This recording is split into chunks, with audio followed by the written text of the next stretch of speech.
कि आज के एपिसोड में आपको देखने को मिलेगा कि बापूजी कहते हैं, सभी लोग कहते हैं कि बेटी बाप पर बोझ बन के है और बेटी तो वो लक्ष्मी होती है जो 7 पीढ़ियों का बोझ उतार देती है।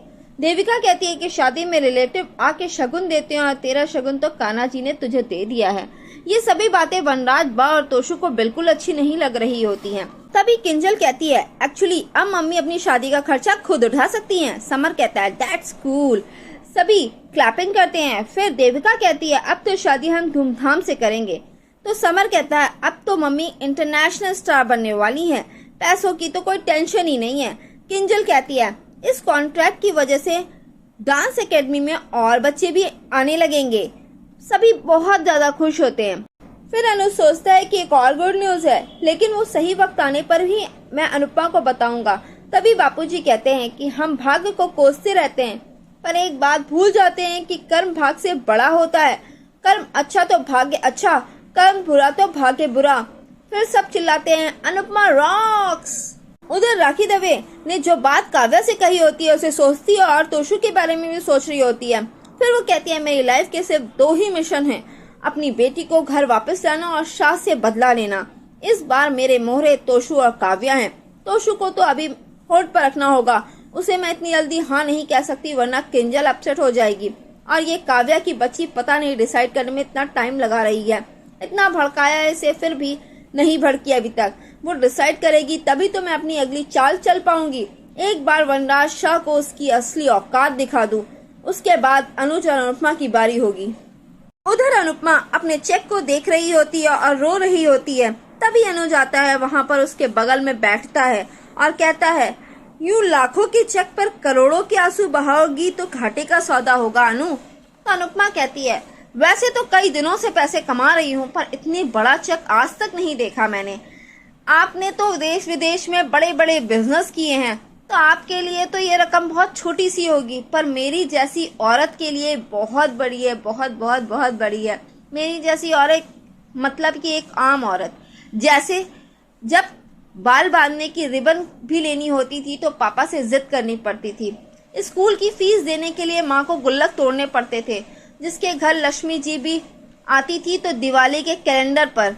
शादी हो गई तो घर बदल गया, पर चीजें वैसी ही रहीं।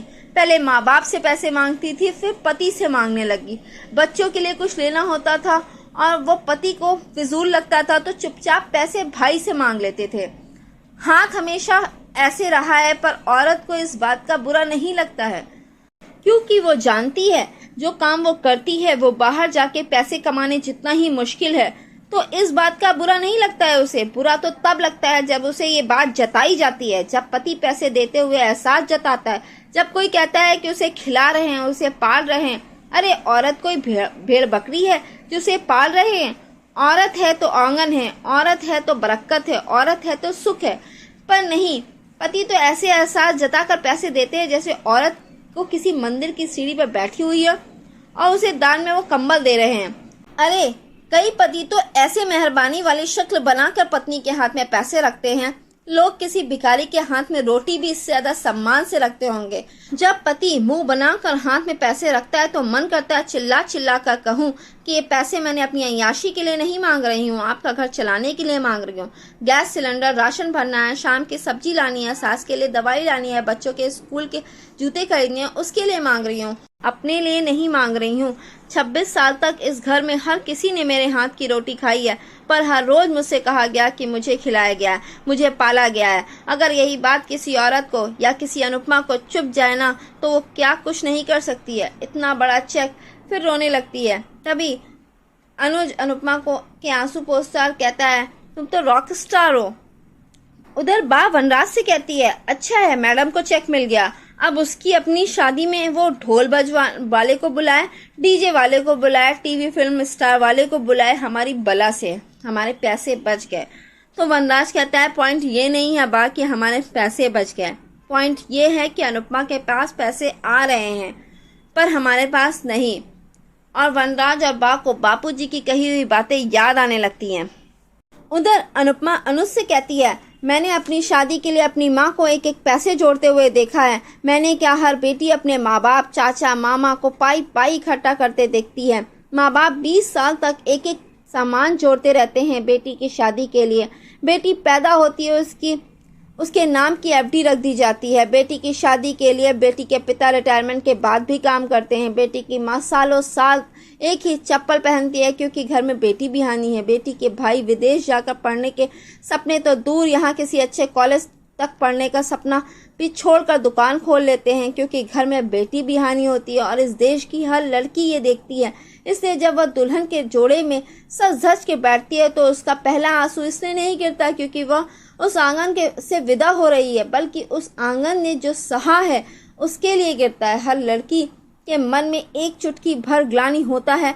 और आप जानते हैं अनुज, वो किस बात का ग्लानि होता है? बेटी होने की ग्लानि।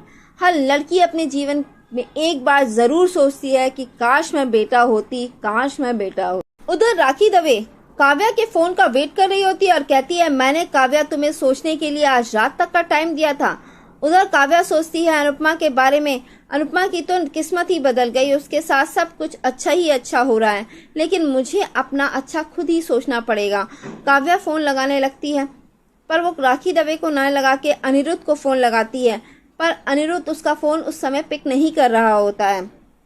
उधर अनुपमा अनुज से कहती है, हम लड़कियों को सपने देखने तो सिखा देते हैं पर उन्हें पूरा करना क्यों नहीं सिखाते?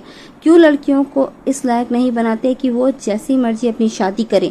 क्यों इतना सक्षम नहीं बनाते जितना सपने उनके हैं सब पूरे कर सकें अपने पैसों से? हर लड़की का सपना होता है कि वो अपने कमाई हुए पैसे अपने माँ बाप के पास ले जाकर उनके हाथ में रखे और कहे कि पापा, आपको पीएफ से लोन लेने की ज़रूरत नहीं है, माँ तुझे गहने बेचने की ज़रूरत नहीं है, भाई तुझे पढ़ाई छोड़ने की ज़रूरत नहीं है, क्योंकि ये रहे मेरी शादी के पैसे, मेरे कमाए हुए पैसे।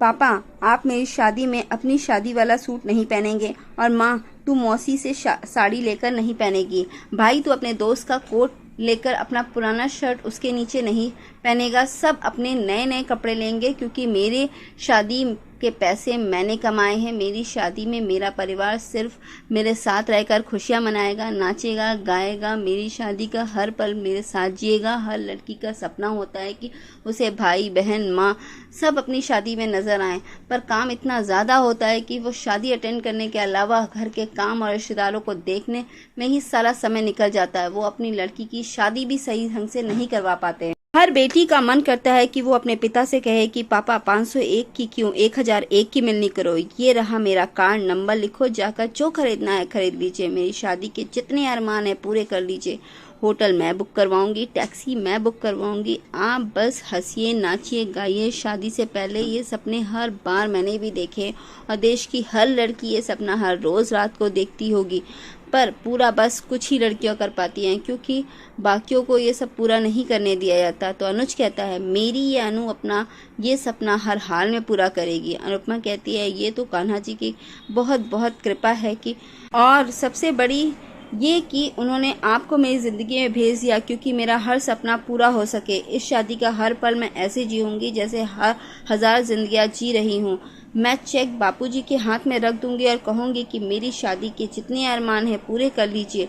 आपकी बेटी की शादी है, जैसे मन करे वैसे करवाइए। मैं अनुपमा अपनी शादी खुद करवाऊंगी, मैं अपनी शादी खुद करवाऊंगी। अनुज ताली बजाता है। तभी अनुज देखता है कि वहाँ सब घर के सभी सदस्य खड़े होते हैं, तो वो अनुपमा से कहता है कि उधर देखने को।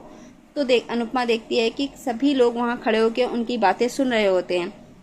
उधर काव्या कहती है कि अनिरुद्ध मेरा फ़ोन नहीं उठा रहा है। तभी अनिरुद्ध का कॉल आता है तो काव्या कहती है, हाय अनिरुद्ध, सॉरी मैंने तुम्हें इतनी लेट कॉल किया। एक्चुअली मुझे तुमसे कुछ काम की बात करनी थी।